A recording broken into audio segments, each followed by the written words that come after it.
ஆனால் மக்கள் இயக்க கலந்தாய்வுல புசி ஆனந்த் அவர்கள் என்ன சொல்றாங்கன்னா, பொறுப்பாளருக்கு யாரை பகைச்சினாலும் பகைச்சிக்கங்க, என்டிகேவை மட்டும் பகைச்சிக்காதீங்க, சுமூகமாக அவங்க கூட போங்க அப்படின்னு சொன்னதா பொறுப்பாளர்லாம் சில பேர் சொல்லிக்கிறாங்க. எதனாலன்னு நினைக்கிறீங்க? விஜய் அவர்களே சொன்னதா? அண்ணன் மேல இருக்கிற அன்புதான். அனைவருக்கும் வணக்கம். 4-5 நாட்களாக சமூக ஊடகங்களில், வலைதளங்களில், அதிலும் குறிப்பாக யூடியூப் சேனல்களில் ஒரு விவாதமாக, ஒரு கேள்வி பதிலாக, ஒரு உரையாடல் விவாதமாக போய்கொண்டிருக்கின்றது. முக்கியமான 2 விடயங்கள்.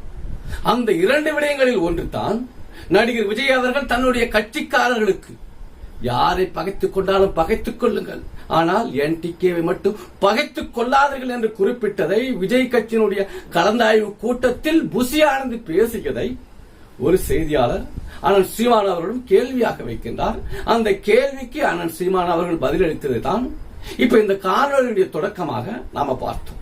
இப்ப 2வது விடயம் என்னன்னு சொல்லி மிகுந்த ஆர்வத்தோடு நீங்க உடனடியா இன்னொரு கேள்வி எழுப்பலாம். அந்த 2வது விடயம் என்ன அப்படின்னா, 2026 தமிழ்நாடு சட்டமன்ற தேர்தலை முன்னிட்டு அதை எப்படி எதிர்கொள்ள வேண்டும், கூட்டணி வைக்க வேண்டுமா வேண்டாமா என்று சொல்லி அண்ணன் சீமான் அவர்களும் நடிகர் விஜய் அவர்களும் ரகசியமாக சந்தித்து தேர்தல் தொடர்பாக இருவரும் ஒரு ஒப்பந்தம் போட்டிருக்கின்றார்கள், ஒப்பந்தம் செய்து கொண்டிருக்கிறார்கள் என்று சொல்லி தமிழ்நாட்டில் ஊடகங்கள்ல ஒரு பேச்சு பரபரப்பா போய்கிட்டு இருக்கு. நாம் தமிழர் கட்சியினுடைய தலைமை ஒருங்கிணைப்பாளர் திரு சீமான் அவர்களும் நடிகரும் தமிழக வெற்றி கழகத்தினுடைய தலைவர் திரு விஜய் அவர்களும் சந்தித்து கொண்டதா நீங்க ஒரு தகவலை செய்தியா வெளியிடுறீங்க. இது எங்க நடந்துச்சு இந்த சந்திப்பு? எப்ப நடந்த சந்திப்பு? நாடாளுமன்ற தேர்தலுக்கு முன்பாகவே நடந்ததா, இல்ல இப்ப நடந்ததா, எதிர்காலத்துல நடக்க போதா இல்லைன்றது காலம் உணர்த்த போது. உண்மையிலே நடந்துருச்சா? இப்பவே நிச்சயமா நடந்துருச்சு. போன்ல பேசிக்கிறாங்க தெரியும். இல்ல, இவங்க சந்திப்பு நடந்தது ஏதோ தீவிரவாதிகள் செயல்படுற மாதிரி சந்திச்சாங்கன்ற மாதிரி யோசிக்கிறீங்களே? இல்லங்க, ஏதோ பிளான் போடுறாங்க. 2 அரசியல் கட்சி தலைவர்கள். ஆமா, நம்ம நடிகரா பார்த்த விஜயை விட தமிழக வெற்றி கழகத்தினுடைய தலைவரா நான் பார்த்த விஜயும், நாம் தமிழர் கட்சியினுடைய தலைவர் சீமான் அவர்களும் 2 தலைவரும் சந்திக்கிற போது அது வெப்பம் இருக்குல்ல, பல அரசியல் கட்சிக்கு ஒரு கலக்கத்தை உருவாக்கி இருக்கு. அது அபிஷியலா தெரியலையே. 2 பேரும் உளவுத்துறை ரிப்போர்ட் போட்டாச்சு, ஐபில ரிப்போர்ட் போட்டாச்சு, சந்திச்சிட்டாங்க. எப்ப நடந்தது இந்த சந்திப்பு? தேர்தலுக்கு முன்பாகவே. அது இப்பயா கசிய வர்றீங்க நீங்க? வேற வழி இல்ல, சில பல சூழ்நிலைகளை மறைச்சுதானே சொல்ல வேண்டி வரும். எதுக்காக? நாடாளுமன்ற தேர்தலுக்கு முன்பாகவே சந்திச்சிட்டாங்க. சமீபத்துல ஒரு 6 நாட்கள் முன்னாடி கூட சந்திச்சு பண்ணாங்க. மறுபடியும் சந்திப்பு. ஆமா, அதுக்கான மறைவு சந்திப்புகள் எல்லாமே ஈசிஆர் பாயிண்ட் தான். பவர் பாயிண்டே இப்ப ஈசிஆர் தான். இல்ல, சமூக ஊடகங்கள்ல சில கேள்விகளையும் பதில்களையும் பார்க்க முடியுது. ஒவ்வொரு உரையாடல் காணொலியோ அல்லது கேள்வி பதிலாக நடத்தப்படுகின்ற காணொலியிலோ அந்த காணொலிக்கு கீழே அந்த கமெண்ட் செக்ஷன், அந்த கருத்து சொல்லுகின்ற இடத்துல மக்கள் நிறைய பேர் கேள்விகளை எழுப்புறாங்க. அதிலும் குறிப்பாக இளைஞர்கள் நிறைய கேள்விகளை எழுப்புறாங்க.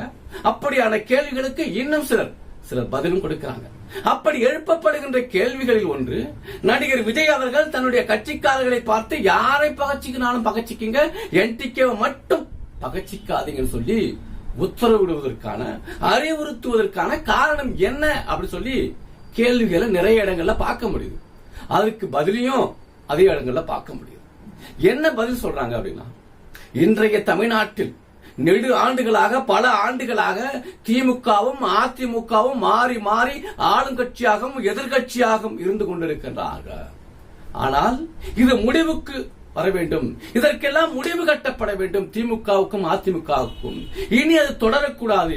இனி வருகின்ற காலங்களில் 2026ஆம் ஆண்டிற்கு பிறகு நாம் தமிழர் கட்சி ஆளுங்கட்சியாகவும், அண்ணன் சீமான் அவர்கள் முதலமைச்சராகவும், விஜய் கட்சி எதிர்கட்சியாகவும், நடிகர் விஜய் அவர்கள் எதிர்கட்சி தலைவராகவும் இருக்கணும் அப்படிங்கிற எண்ணத்துலதான் நடிகர் விஜய் அவர்கள் தன்னுடைய கட்சிக்காரர்களை பார்த்து யாரை பகைத்துக் கொண்டாலும் பகைத்துக் கொள்ளுங்கள், என்டிகேவை மட்டும் பகைத்துக் கொள்ளாதீர்கள் என்று அறிவுறுத்தி இருக்கலாம் என்று சொல்லி சில கேள்வியாகவும் பதிலாகவும் நிறைய இடங்களில் பார்க்க முடிகின்றது. இதே மாதிரி இன்னொன்று, மக்களில் ஒரு பார்வையாளராக இருக்கின்ற ஒருவர் சமூக ஊடகங்கள்ல கேள்வி எழுப்புறாரு. நடிகர் விஜய் ஏன் அப்படி சொல்லி இருக்கணும் அப்படின்னு கேள்வி எழுப்பிட்டு அந்த கேள்விக்கு பதிலாக அவர் கீழே சொல்றாரு, நாம் தமிழர் கட்சி ஒரு கட்சி அல்ல, நாம் தமிழர் கட்சி என்பது ஒரு தத்துவம், ஒரு கோட்பாடு. நாம் தமிழர் கட்சி என்பது இந்த மண்ணில் மழை பெய்ந்தால் எழும்புகின்ற வாசம் போல் இந்த மண்ணினுடைய வாசமாகவும் சுவாசமாகவும் இருக்கிறது. அந்த மண்ணில் வாழ்கின்ற மக்களுடைய இயக்கமாக இருக்கிறது. அந்த மக்கள் முன்னெடுத்து செல்லுகின்ற ஒரு இயக்கமாக, ஒரு பேரியக்கமாக இருக்கிறது. அது மட்டுமல்ல, இந்த நாம் தமிழர் கட்சி என்பது தமிழர்களுக்காக நடத்தப்படுகின்ற கட்சியே அல்ல. அதைவிட இது மக்களுக்கான இயக்கமோ மக்களுக்கான கட்சியே அல்ல. நாம் தமிழர் கட்சி மாறாக இந்த மண்ணுக்காக, இங்கு வாழ்கின்ற மக்களுக்காக, இருக்கின்ற மலைகளுக்காக, ஆற்று வளங்களுக்காக, குளம் குட்டை ஏரி அத்தனையும் பாதுகாக்க, குடிநீரை பாதுகாக்க, புல்லு பூண்டு புழு பூச்சி செடி கொடி அத்தனையும் பாதுகாப்பதற்காக நடத்தப்படுகின்ற, மக்களால் நடத்தப்படுகின்ற ஒரு இயக்கம் அப்படின்னு நடிகர் விஜய் அவர்கள் கருதியதால் தான் நாம் தமிழர் கட்சியை பத்தி குறை சொல்லக்கூடாது, நாம் தமிழர் கட்சியை எதிர்க்க கூடாது, பகைக்க கூடாது. அப்படி பகைத்தால், அப்படி எதிர்த்தால், அப்படி குறை சொன்னால் அது தவறு, அது குற்றம் என்று நடிகர் விஜய் கருதியதால் தான் தன்னுடைய கட்சிக்காரர்களை பார்த்து நீங்க யாரை பகைச்சிக்கினாலும் பகைச்சிக்கிங்க, என்டிகேவை மட்டும் பகைச்சிக்காதீங்கன்னு சொல்லி அறிவுறுத்திருக்கலாம் சொல்லி அந்த ஒரு கமெண்ட் செக்ஷன்ல ஒரு விடையாக பார்க்க முடிகிறது. இப்படியாக இன்னும் நிறைய நிறைய நிறைய கேள்விகள், நிறைய நிறைய பதில்கள் சமூக ஊடகங்களிலே, வலைதளங்களிலே பார்க்க முடியுது. இப்படியான கேள்விகள், இப்படியான பதில்கள் உங்களுடைய உள்ளத்தில் ஏதேனும் தோன்றினால், ஏதேனும் ஊற்றெடுத்தால், அந்த கேள்விகளை, அந்த பதில்களை இந்த காணொளியினுடைய கீழே உங்கள் கருத்துக்களை பதிவிட்டு உங்களுடைய முகத்தை இந்த உலகத்திற்கு நீங்களும் காட்டலாம்.